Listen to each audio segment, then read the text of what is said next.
Good morning students. आज हम लोग सेकेंड ईयर का sexual reproduction in flowering plants का topic development of monocot embryo. तो जो एम्ब्रियो हम पिछले लेक्चर में हम देखे थे डेवलपमेंट ऑफ डाइकॉट, जो डाइकॉट प्लांट होता है उसमें एम्ब्रियो का डेवलपमेंट कैसे होता है, और आज का जो हमारा लेक्चर है डेवलपमेंट ऑफ मोनोकॉट एम्ब्रियो।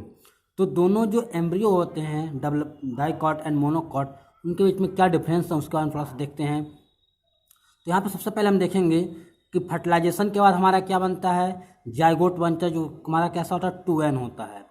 तो यहाँ तक तो सेम था, 2n जाइगोट डाइकॉट में भी थे और 2n हमारे मोनोकॉट में भी थे।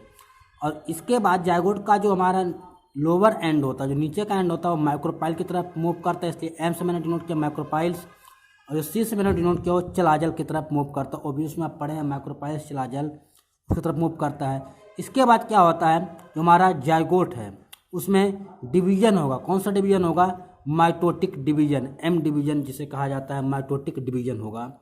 अब माइटोटिक डिवीजन होने के बाद 1 सेल से कितने सेल्स बनेंगे, 3 सेल्स बनेंगे।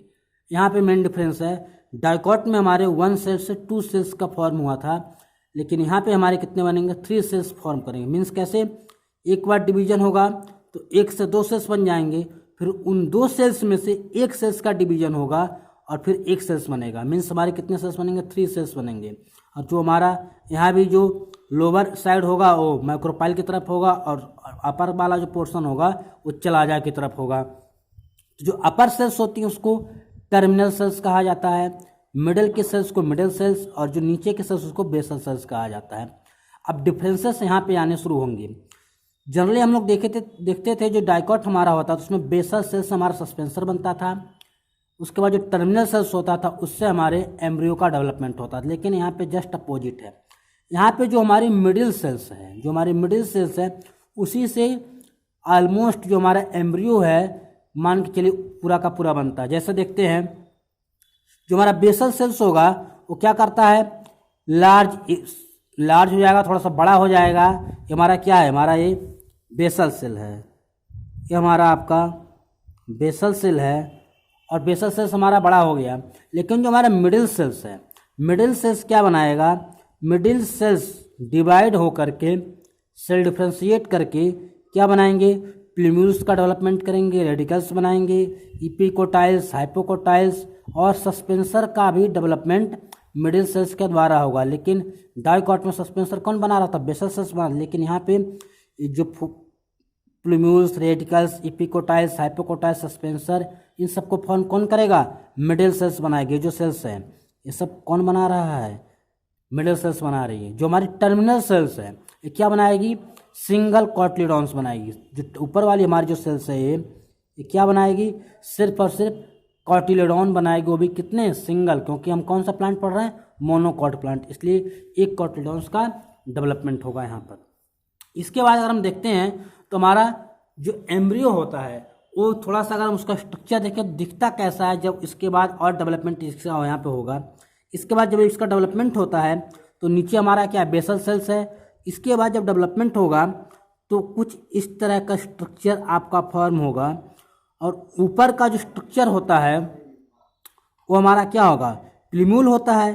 प्लूम्यूल से क्या हमारे बनते हैं, शूट सिस्टम बनता है। लेकिन जो हमारा मोनोकॉट होता है, प्लूम्यूल के ऊपर एक स्पेशल टाइप के सेल्स की कवरिंग होती है, यहाँ पे दिख रहा है आपको, इसको हम कोलियोप्टाइल कहते हैं। प्लूम्यूल्स के ऊपर एक स्पेशल टाइप की सेल्स की कवरिंग होती है जिसको हम कोलियोप्टाइल कहते हैं, और इसी प्लूम्यूल से, इसी कोलियोप्टाइल से हमारा किसका डेवलपमेंट होगा, हमारे शूट सिस्टम का डेवलपमेंट होगा। इसके बाद प्लूम्यूल से अगर हम जस्ट नीचे की बात करते हैं तो हमारा क्या होता है, इपिकोटाइल्स। इपिकोटाइल्स प्लूम्यूल के नीचे की तरफ होगा। इसके बाद यहाँ पे क्या होते हैं, एम्ब्रियो नोड, बीच में दिख रहा होगा एम्ब्रियो ये नोड होता है। इसके बाद का जो पोर्शन पूरा बचता है, इतना पोर्शन पूरा, ये हमारा क्या होता है, हाइपोकोटाइल्स कहलाता है। और यहाँ जो लोअर की तरफ है स्ट्रक्चर है, इसके ऊपर भी कुछ स्पेशल टाइप के सेल्स होते हैं जिसको कोलियोराइजा कहा जाता है। एक हमारा क्या, रेडिकल्स है, ये हमारा प्लूम्यूल्स है, और उसका हमारा अपोजिट क्या है, रेडिकल्स है। तो रेडिकल्स के ऊपर कुछ स्पेशल टाइप के सेल्स होते हैं जिसको कोलियोराइजा कहा जाएगा, और इन्हीं कोलियोराइजा से हमारे क्या बनते हैं, रूट सिस्टम का डेवलपमेंट होगा, रूट बनेंगे हमारी एडवेंटेशियस रूट्स का डेवलपमेंट इसी कोलियोराइजा के द्वारा होगा। इसके बाद यहाँ पे आपको एक स्मॉल साइज में सस्पेंसर, ये जो दिख रहा है ये क्या है, हमारा सस्पेंसर होता है, सस्पेंसर होता है। इसके बाद ये क्या हमारा है, जो स्ट्रक्चर दिख रहा है, एक लार्ज आपको स्ट्रक्चर नज़र आ रहा है, इसको हम क्या वो कहते हैं, कॉटिलेडॉन्स कहते हैं। इसको स्क्यूटेलम, जो मोनोकॉट के कॉटिडॉन्स होते हैं उसको एक स्पेशल नाम दिया जाता है, उसको क्या कहते हैं, स्क्यूटेलम कहा जाता है। इसके बाद अगर हम केवल और केवल जो हमारे कॉटिडॉन्स की प्लेट होती है उसके अगर स्ट्रक्चर की बात करते हैं तो एक हमारा होता है कोलियोप्टाइल्स, जिससे हमारा क्या बनेगा, प्लूम्यूल्स और शूट सिस्टम का डेवलपमेंट होगा। और इसके जस्ट अपोजिट हमारा कोलियोराइजा होता है, जिससे हमारा रेडिकल होता है और जिससे हमारा रूट सिस्टम का डेवलपमेंट होगा। और इसके जस्ट ऊपर इसी से अटैच हमारा क्या होता है, कोटिलेडॉन्स, जिसको हमारा स्क्यूटेलम कहते हैं। अगर हम बात करते हैं जो हमारा मोनोकॉट प्लांट है, मोनोकॉट प्लांट में हम बात करते हैं किसकी, मेज की बात करते हैं। मेज के ऊपर अगर हम देखते हैं कि मेज का जो सीड होता है उसके अंदर जो एम्ब्रियो है उसका वो सिचुएटेड कहाँ पे होता है, उसका फंक्शन क्या होता है। तो अगर हम मेज को देखेंगे स्ट्रक्चर्स, तो मेज को आप देखेंगे तो यहाँ से बीच में से एक थोड़ा सा डिवाइडेशन होता है, और जब डिवाइडेशन होगा तो एक आपका लार्ज बनेगा और एक आपका स्मॉल पोर्शन बनेगा, दो पोर्शन बनेंगे। यहाँ से डिवाइडेशन हो गया और उसके बीच में एपिथेलियल सेल्स लगे होते हैं। और जो हमारा लार्ज पोर्शन होता है, लार्ज पोर्शन होता है, इसके चारों तरफ, इसके किनारे किनारे एक लेयर होती है। इसी के किनारे किनारे क्या एक लेयर है जो किसकी बनी होती है, प्रोटीन लेयर होती है। क्या होती है, प्रोटीन लेयर होती है। और प्रोटीन लेयर्स को एल्यूरोन कहा जाता है। जो हमारे मोनोकॉट प्लांट्स होते हैं उसमें प्रोटीन लेयर्स को एल्यूरोन कहा जाता है। और जो एल्यूरोन लेयर होते हैं उसके किनारे किनारे लगे होते हैं। और इसके मिडिल में कौन सा लेयर होता है, स्टार्च होता है। एंडोस्पर्म जो होगा वो कैसा होगा, स्टार्च, यहाँ पे स्टार्च प्रेजेंट होंगे। और इसके बाद जो हमारा लोअर पोर्शन है, जो छोटा वाला पोर्शन हमारा होता है, इसमें क्या होंगे, इसमें हमारा जो एम्ब्रियो होता है, हमारा क्या है, एम्ब्रियो प्लेट है। यहाँ पे हमारा कोलियोप्टाइल है, इधर हमारा कोलियोराइजा है, इधर से हमारा शूट सिस्टम बनेगा, इधर से हमारा रूट सिस्टम बनेगा।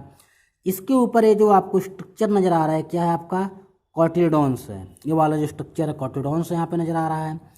तो जनरली अगर देखा जाए जो कॉटिलेडॉन्स होते हैं उसका फंक्शन क्या होता है कि जब एम्ब्रियो डेवलपमेंट कर रहा हो, जब एम्ब्रियो का डेवलपमेंट होगा तो उसको न्यूट्रिशन प्रोवाइड करने की रिस्पॉन्सिबिलिटी किसकी होती है, कॉटिलेडॉन्स की होती है। लेकिन मोनोकॉट प्लांट के जो कॉटिलेडॉन्स होते हैं उसके अंदर फूड मटेरियल स्टोर बहुत कम होता है, बहुत निगलिबल होता है, बहुत मान के चलिए कि न के बराबर होता है, बहुत ज़्यादा नहीं होता है। अब बात आती है अगर कॉटिलेडॉन्स के अंदर फूड मटेरियल स्टोर नहीं है, फिर इस कॉटिलेडॉन्स का यूज क्या है डेवलपमेंट ऑफ एम्ब्रियो के समय। उसका यूज यहाँ पर है, जो आपका यहाँ पे जो फूड मटेरियल जो एंडोस्पर्म यहाँ पे है, स्टार्ची एंडोस्पर्म है, इसी स्टार्ची जो एंडोस्पर्म आपका फूड मटेरियल से स्टोर है सीड के अंदर, वो इसी कॉटिलेडॉन्स के थ्रू इसी जो आपको रास्ता दिख रहा है, इसी के थ्रू आपके कहाँ पे आएंगे, आपका जो एम्ब्रियो है इसी के पास आएंगे फूड। इसलिए जो कॉटिलेडॉन्स होते हैं उसकी रिक्वायरमेंट होती है, भले उसके पास फूड मटेरियल स्टोर ना हो, लेकिन ये जो आपके कॉटिलेडॉन्स होते हैं उसका यूज होता है। किस लिए, क्योंकि जो आपके स्टार्च जो फूड मटेरियल स्टोर है सीड के अंदर, वो आपके कॉटिलेडॉन्स के थ्रू ही एम्ब्रियो तक पहुंचेंगे। अगर कॉटिलेडॉन्स नहीं होंगे तो एम्ब्रियो तक नहीं पहुंच पाएंगे, इसलिए उसको डेवलपमेंट नहीं हो पाएगा। ये तो था हमारा डेवलपमेंट ऑफ एम्ब्रियो। तो जनरली अगर हम डिफरेंस की बात करते हैं मोनोकॉट और डाइकॉट एम्ब्रियो की डेवलपमेंट में, तो सबसे पहले जो एक सेल से डिवाइड हुआ था तो डाइकॉट में 2 सेल्स बने थे, यहाँ पे 3 सेल्स बनेंगे। इसके बाद वहाँ पे बेसल सेल्स का इम्पोर्टेंट रोल था और टर्मिनल सेल्स का, लेकिन यहाँ पे बेसल और टर्मिनल का इम्पोर्टेंट रोल नहीं, यहाँ पे एक न्यू सेल्स बनी है मिडिल सेल्स, उसका ज़्यादा रोल है। ये तो हमारा डेवलपमेंट कंप्लीट हुआ। अब थोड़ा सा हम देखते हैं difference between dicot and monocot seed, क्योंकि हमारे जो एम्ब्रियो बने हैं वो कहाँ पे बने हैं, सीड के अंदर बने हैं। अब देखना हमको है जो मोनोकॉट और डाइकॉट हमारे जो सीड हैं उसके अंदर क्या डिफरेंसेस होते हैं। तो पहले हम देखते हैं मोनोकॉट सीड। अगर हम बात करते हैं monocot seed, generally seed are endospermic. इसका मतलब क्या होता है, generally seed are endospermic, maize, wheat, rice, coconut, etc। इसका मतलब है एम्ब्रियो के डेवलपमेंट के समय, जब एम्ब्रियो का डेवलपमेंट होता है उस समय क्या होते हैं, जो आपके फूड मटेरियल होते हैं, जो एंडोस्पर्म होता है वो पूरी तरीके से टोटली यूज्ड नहीं होता नरिशमेंट के लिए। ध्यान दीजिएगा, generally seeds are endospermic means क्या रहा है, जो जनरली सीड्स होते हैं कैसे होते हैं, एंडोस्पर्मिक होते हैं। मीन्स उसके अंदर कुछ ना कुछ एंडोस्पर्म या कह लीजिए जो फूड मटेरियल होता है वो रिमेन्स रह जाता, बचा रह जाता है किसके एम्ब्रियो के डेवलपमेंट के बाद भी। एम्ब्रियो का डेवलपमेंट जितना होना था उसका हो चुका, उसने जितना नरिशमेंट लेना चाहिए था एंडोस्पर्म से ले लिया, लेकिन उसके बाद भी कुछ ना कुछ अमाउंट में एंडोस्पर्म सीड के अंदर बचे रहते, इसलिए इसको एंडोस्पर्मिक सीड कहा जाता है। लेकिन एक एक्सेप्शनल केस है, ऑर्चिड्स आर नॉन एंडोस्पर्मिक। जो ऑर्चिड सीड्स होते हैं, ऑर्चिड प्लांट्स के जो सीड होते हैं वो नॉन एंडोस्पर्मिक होते हैं, क्योंकि उसके एम्ब्रियो के डेवलपमेंट के समय जितने भी एंडोस्पर्म उसके अंदर सीड में स्टोर होते हैं सबके सब यूज हो चुके होते हैं, खत्म हो चुके होते हैं। और इसी का जस्ट अपोजिट देखते हैं डाइकॉट सीड में, generally seeds are non endospermic. यहाँ पे क्या है, जो सीड होते हैं वो कैसे होते हैं, नॉन एंडोस्पर्मिक होते हैं। मीन्स उसका जो एंडोस्पर्म है एम्ब्रियो के डेवलपमेंट के टाइम पर वो यूज हो चुका होगा, रिमेन्स कुछ नहीं बचेगा।